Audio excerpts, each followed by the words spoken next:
begitu sulitnya untuk mendaftarkan ID masjid, musola.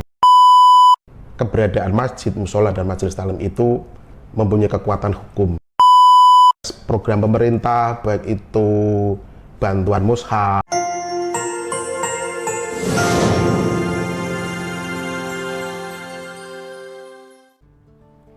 Assalamualaikum warahmatullahi wabarakatuh. Halo Sobat Caraka, bertemu kembali di podcast Caraka, cerita inspiratif bersama Kemenak Kendal.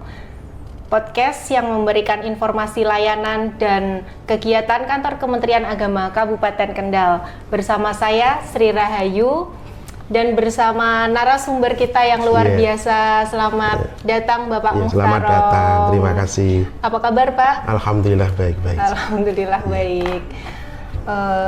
Terima kasih ya Pak untuk kehadirannya. Sama-sama Mbak Ayu. Untuk kali ini kita akan membahas tema yang cukup menarik ini Pak. Iya. Mengenai layanan Bimas Islam Kantor Kementerian Agama Kabupaten Kendal untuk masyarakat Kendal. Iya. Dan ini sepertinya ditunggu-tunggu nih Pak sama masyarakat Kendal. Salah satu layanan unggulan. Iya. Mengenai pendaftaran masjid, musola, dan majelis taklim. Iya. Akhir-akhir ini kan kita sering mendengar istilah ya Pak, pendaftaran masjid, musola, kemudian majelis taklim.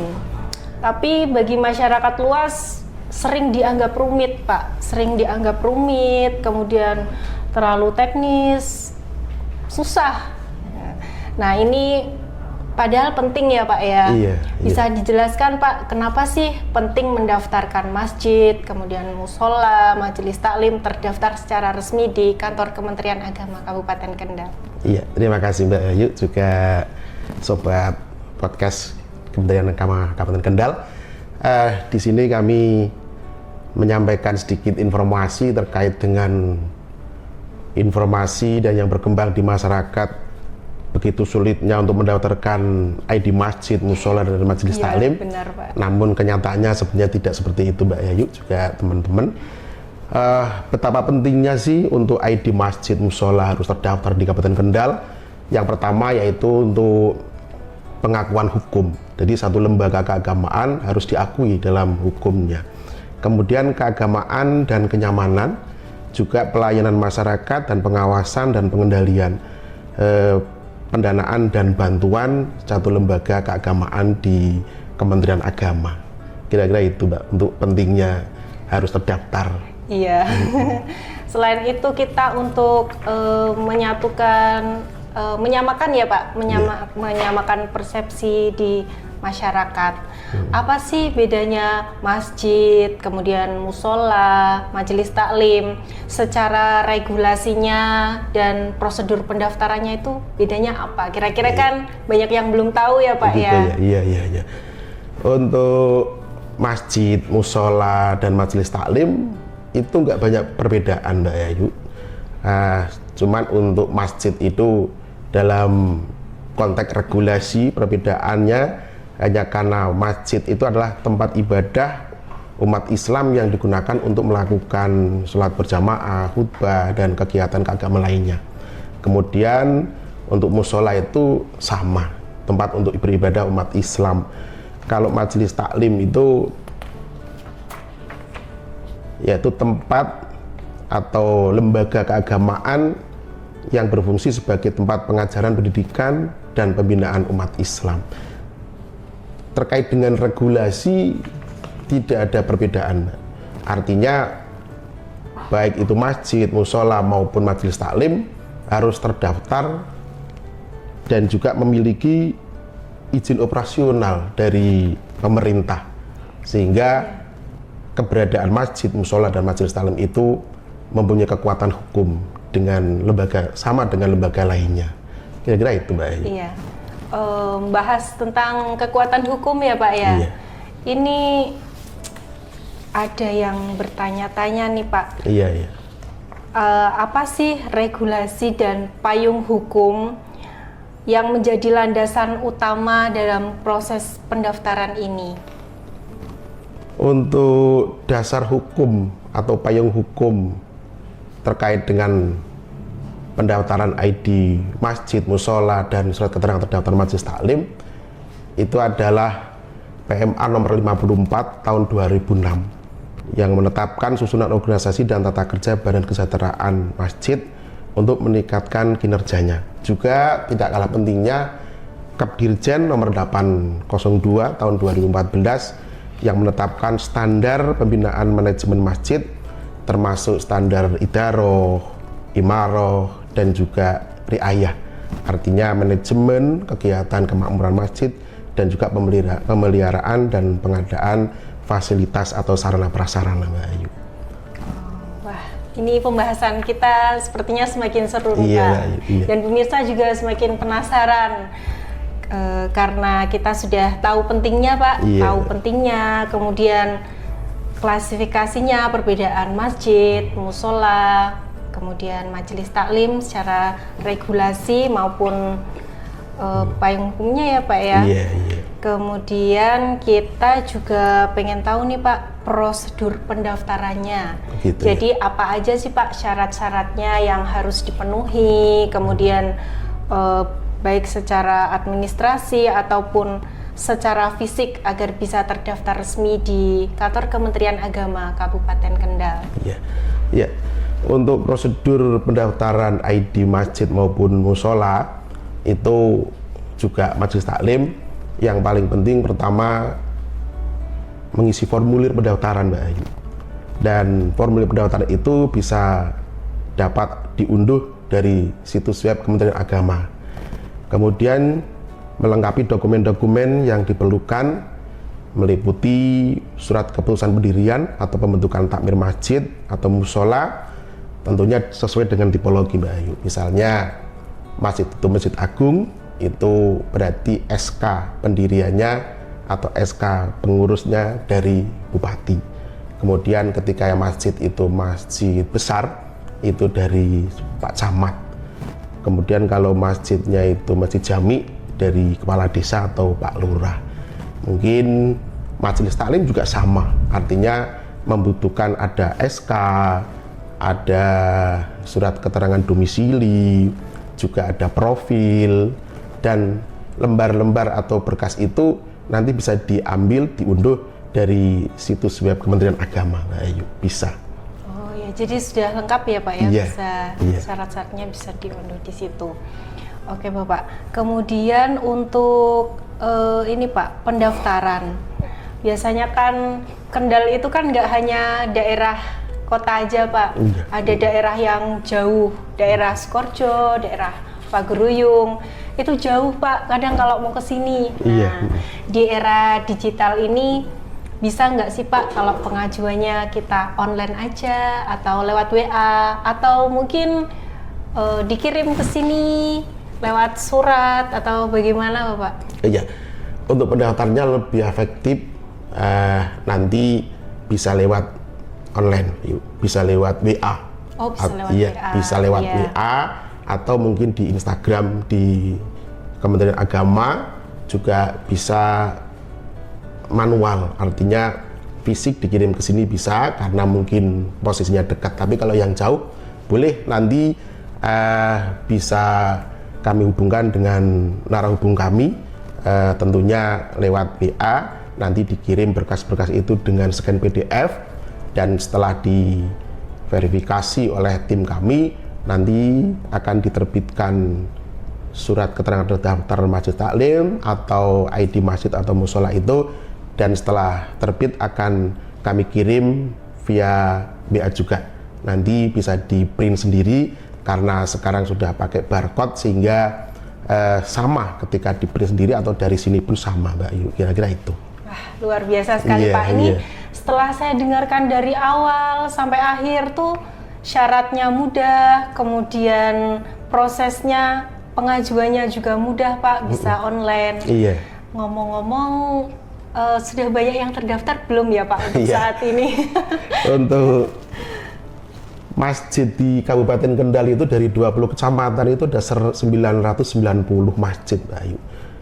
Alhamdulillah sudah terdaftar 173.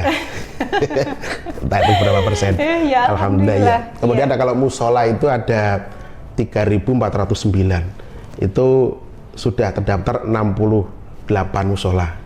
Dan majelis taklim, karena majelis taklim itu tidak ada istilahnya aplikasi yang tertentu, sehingga ketika dari masyarakat itu mengajukan, dari penyuluh itu mengajukan, baru kami terbitkan surat keterangan terdaftar. Itu baru 195 majelis taklim. Kira-kira itu masuknya berapa persen ya Mbak? Iya. Ya, mungkin setelah ini ya Pak ya, kita sudah memberikan informasi bagaimana syarat-syaratnya yang bisa dipenuhi. Kemudian kita juga sudah memberikan pelayanan yang mudah dijangkau ya Pak, bisa lewat WA juga. Harapannya setelah ini akan lebih banyak lagi masjid, musola, dan majelis taklim yang mengajukan pendaftaran secara resmi ya Pak ya. Untuk selanjutnya ini Pak, selain pentingnya terdaftar, kan terdaftar mendapatkan legalitas ya Pak. Kira-kira keuntungannya apa lagi ya Pak ya? Atau kemudahan mendapatkan bantuan dari pemerintah atau seperti apa? Untuk kemudahan juga manfaat, betapa pentingnya satu lembaga keagamaan terdaftar di pemerintah, itu satu terkait dengan bantuan dana Mbak Ayu. Ketika masjid, musola, atau majelis taklim itu sudah terdaftar, ketika ada bantuan dari pemerintah, paling tidak lembaga itu bisa ikut mengajukan permohonan bantuan. Yang kedua juga akses program pemerintah, baik itu bantuan mushaf atau bantuan buku untuk bacaan referensi dalam keagamaan, itu juga bisa mengakses. Juga tidak kalah pentingnya pengakuan hukum Mbak. Artinya pendaftaran satu lembaga keagamaan itu bisa memberikan pengakuan hukum bagi lembaga keagamaan sehingga memiliki hak dan kewajiban yang sama dengan lembaga lainnya. Dan juga transparansi dan akuntabilitas dalam pendaftaran lembaga ID masjid dan musola dapat meningkatkan transparansi dan akuntabilitas pengelolaan keuangan dan kegiatan lembaga keagamaan. Kira-kira itu Mbak Ayu. Oh iya. Untuk pendaftarannya sendiri nih Pak, ini pasti pada pengen tahu nih Pak, ada biayanya nggak sih Pak untuk pendaftaran? Oke. Untuk pendaftaran di Kementerian Agama Kabupaten Kendal memang Rp0 Mbak Ayu, tidak ada biaya sama sekali. Tidak ada biaya ya Pak ya. Termasuk ketika dikirim lewat WA, saya di-print oleh tim kami pun tidak ada biayanya. Tidak ada biaya. Gratis. Iya. Kemudian untuk ini Pak, masa berlakunya apakah ada Pak masa berlakunya ketika sudah daftar, otomatis kan sudah mendapatkan surat keterangan ya Pak surat keterangan terdaftar, itu ada masa berlakunya nggak Pak? Oke. Untuk ID masjid dan musola nggak seperti kalau SIM itu berlakunya 5 tahun gitu ya Mbak. Tapi kalau ID masjid musola berlakunya untuk selamanya. Untuk selamanya. Jadi ketika sudah terdaftar, sudah ada surat keterangan ID dari Kementerian Agama, itu berarti selamanya masjid itu terdaftar dan tidak usah dan tidak mengajukan kembali ketika tidak ada perubahan. Namun untuk majelis taklim Mbak Ayu juga ada, kalau majelis taklim itu ada batas waktunya 5 tahun.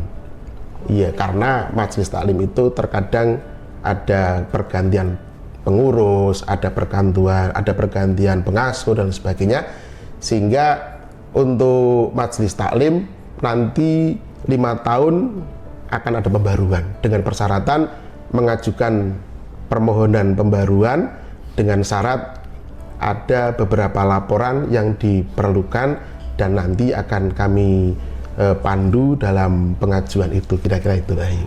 Iya. Untuk pendaftaran kan syaratnya mudah ya Pak, syaratnya mudah, kemudian pengajuannya tidak harus datang ke kantor Kementerian Agama, bisa online, biayanya 0 rupiah. Iya, 0 rupiah. 0 rupiah, luar biasa sekali ya Pak. Ada pesan khusus nggak sih Pak yang akan disampaikan kepada pengurus masjid, musola maupun majelis taklim untuk segera mendaftarkan secara resmi di kantor Kementerian Agama Kabupaten Kendal? Oke.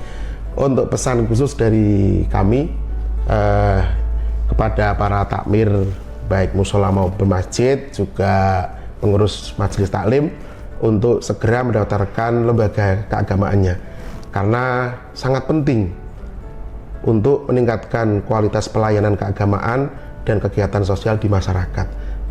Kira-kira itu Mbak Ayu pesan kami. Iya.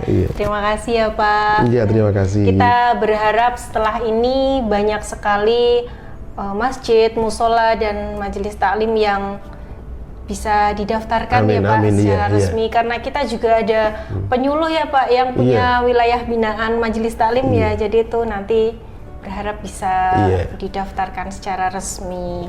Baik Pak Tarom, terima kasih untuk waktunya, untuk kehadirannya, informasinya sangat bermanfaat untuk Sobat Caraka semua. Nah Sobat Caraka, semoga informasi yang disampaikan oleh Bapak Muhtarom ini bisa menjadi panduan praktis bagi kita semua untuk mendaftarkan masjid, musola ataupun majelis taklim di wilayah kita masing-masing. Paling tidak memberikan informasi kepada yang lainnya juga ya Pak ya, untuk segera mendaftarkan. Semoga podcast Caraka selalu menjadi wadah kebaikan dan penyalur informasi untuk masyarakat. Saya Sri Rahayu pamit undur diri. Sampai ketemu di episode lainnya dari podcast Caraka. Wassalamualaikum warahmatullahi wabarakatuh. Terima kasih Bapak.